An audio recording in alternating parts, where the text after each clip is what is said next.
La poésie et les éléments. L'imagination poétique est donnée généralement comme une faculté joueuse, consciente de son irresponsabilité, courante au-dessus des choses, qui tend sans fin, dans une virtuosité d'image, une image pour une autre.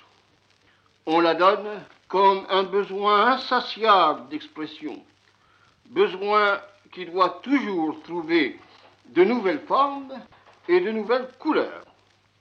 Le poète se livre à la vie des formes et des couleurs. Il accélère le mouvement de tout ce qui vit et de tout ce qui resplendit. Si, dans un poème, les images s'immobilisaient, on les accuserait d'être des idées. Et cependant, il est des images insistantes, des images qui centralisent de vastes régions poétiques, des images qui ont des racines si profondes dans le psychisme humain qu'on doit chercher, qu'on peut chercher longtemps, les raisons d'une telle profondeur. Ces images insistantes, profondes, universelles, elles appartiennent à la fois au cosmos et à la nature humaine. Examiner dans cette perspective des images privilégiées, l'imagination poétique se révèle d'une portée psychologique incalculable. Elle nous aide à revivre l'inscription du langage au centre même de l'être humain. Elle fait de la poésie une ontologie poétique. Elle est, à elle seule, une méthode d'enquête de l'inconscient total. Elle nous ramène à l'origine des langues, à la jeunesse toujours active du langage. Le lyrisme est nécessairement un enthousiasme linguistique. La poésie, dans la gloire de ses métaphores nouvelles, est toujours, si partiellement que ce soit, une création de langage. Quand un grand poète a parlé, le langage a reçu une promotion définitive. On doit donc pouvoir, en examinant l'imagination poétique en acte, à la fois isoler ce que le psychanalyste Alain Lie appelait des symboles universels dans son beau livre Les rêves expliqués, et déterminer aussi l'action constante, la rénovation incessante des forces de symbolisation qui animent toute la poésie. Ces symboles universels, ces symboles conjoignant les images cosmiques et les songes les plus profondément enracinés dans l'inconscient humain, s'éclairent dans une classification des images suivant les 4 éléments eau, feu, air et terre. Ce n'est pas pour rien que ces 4 éléments ont joué un si grand rôle dans les premières cosmogonies, dans les anciennes philosophies de l'univers, dans cet étrange complexe d'idées et de rêveries que fut l'alchimie. On pourrait croire que les progrès de la pensée, que les progrès de l'expérience scientifique ont rejeté au rang de simples illusions, de naïves métaphores, toute l'imagerie des 4 éléments. Il n'en est rien.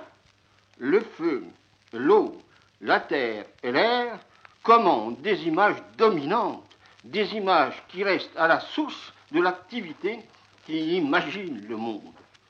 Pour bien participer au spectacle et aux forces du monde, il faut donc revenir sans cesse aux images premières qui ont de tout temps animé l'instinct poétique.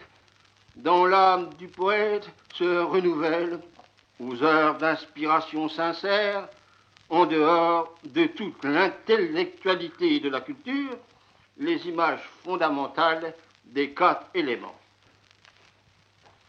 Depuis plus de 15 ans, avec la joie d'un botaniste, en lisant sans fin les poètes, je recueille les images de la matière, et malgré leur infinie variation, leur nécessaire variation, je classe aisément toutes ces images selon qu'elles font revivre les archétypes de l'eau, de l'air, du feu ou de la terre. Dans la série de causeries qui commence aujourd'hui, je voudrais condenser les résultats de cette longue enquête. Je donnerai par la suite des exemples abondants et précis.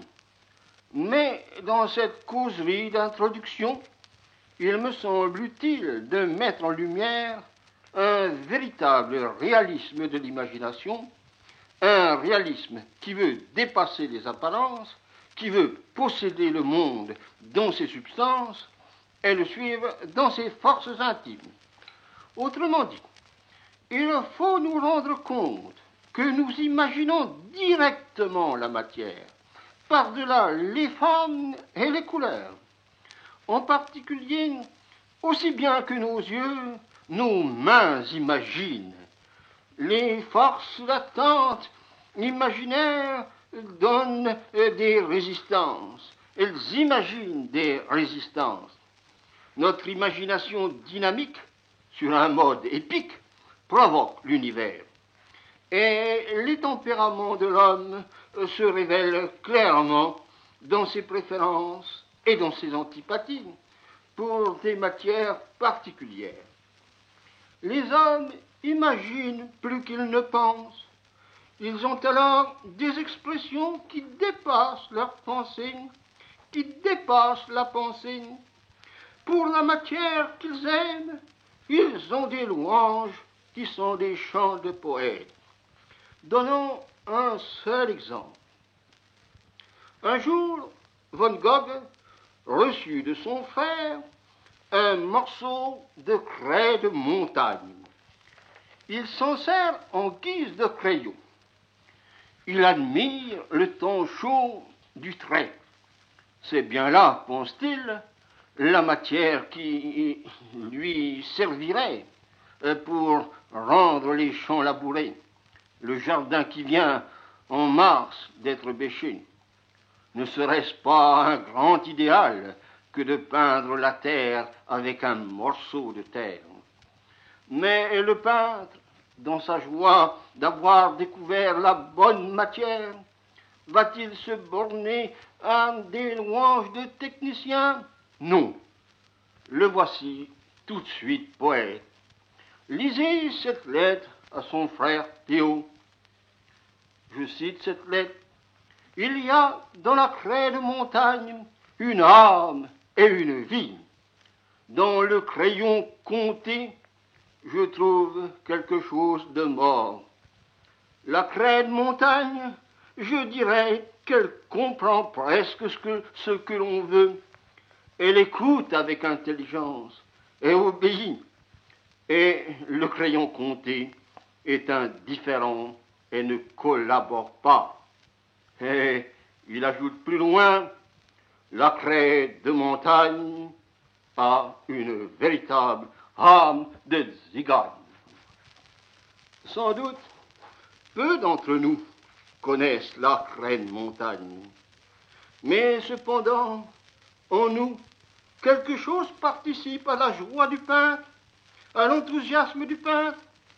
Pour le moins, cette page de Van Gogh nous rend clair témoignage de l'extraordinaire ardeur de peindre qui marque le génie de Van Gogh. Avivée par la sympathie, notre imagination est prête à recevoir cette image matérielle excessive.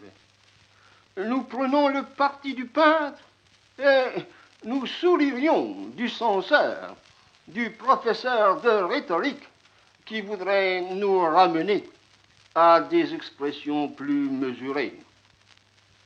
mais nous donnerons beaucoup d'autres exemples que nous examinerons dans les dernières causeries, les conflits du dur et du mou, du métallique et du terreux.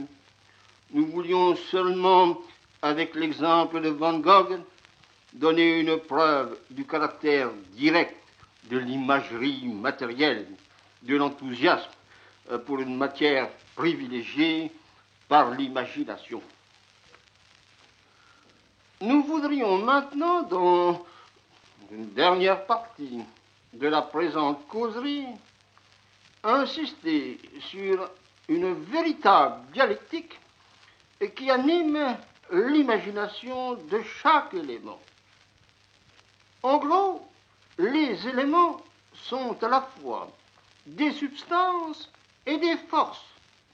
Les éléments sont tour à tour des biens intimes, des richesses condensées, jalousement possédées par le rêveur. Et, dans une deuxième orientation, les éléments sont des agents projetés sur les choses, des agents qui donnent la vie et le mouvement à tout un univers. En particulier, l'eau, le feu, l'air font vivre chacun à leur manière l'énorme corps de la Terre, chacun des trois éléments de la mobilité, spécifie une sorte de physiologie du cosmos. Mais précisément, des mondes aussi fortement unifiés dans les substances de l'eau, du feu ou d'une substance éthérée, des mondes aussi fortement taxés par les forces du fleuve, de la flamme ou de l'ouragan, appellent chacun un héros. Le héros, c'est le poète. Le poète prend tout naturellement l'empire sur son univers. La poésie cosmique se situe toujours à l'origine d'un univers. Il faudra donc toujours classer les images des poètes, non pas seulement dans la lumière de l'histoire de l'expression poétique, mais encore et surtout dans une véritable préhistoire de la poésie, quand le poète donne sa voix et son âme à l'expression des forces cosmiques et élémentaires.